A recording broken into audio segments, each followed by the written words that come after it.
భాగవత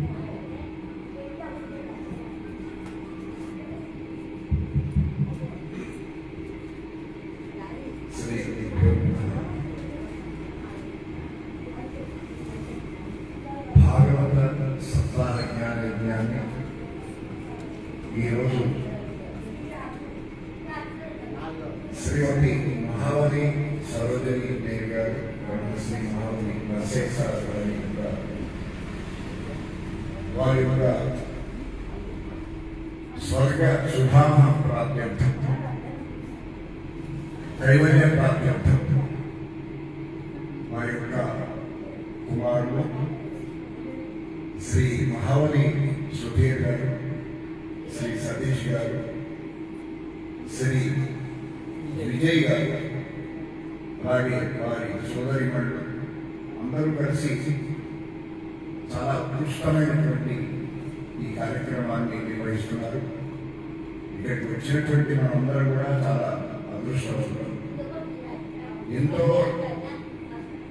సంతోషం, ఎంతో అదృష్టంతోనే మనం ఈనాటి కార్యక్రమాన్ని మనం వచ్చేటువంటి ప్రాప్తం కలుగుతుంది. శ్రీ మారపాక సత్యనారాయణ శర్మ గారు మహాజ్ఞాని, విద్వత్ సంపన్నుడు.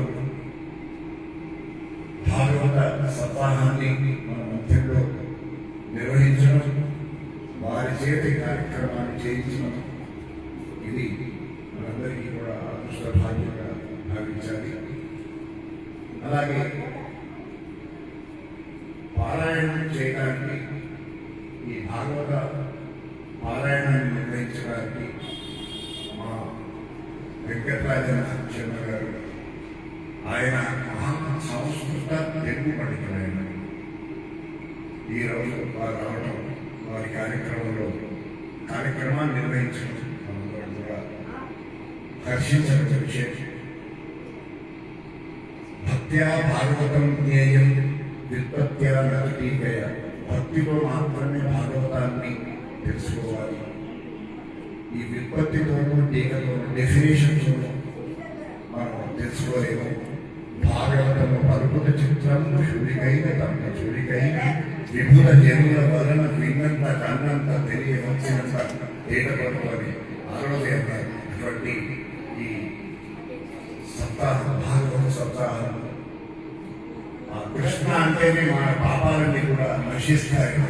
కృష్ణ శబ్దం అంత గొప్పదైనటువంటి కార్యక్రమం, గొప్పదైనటువంటి విశేషం.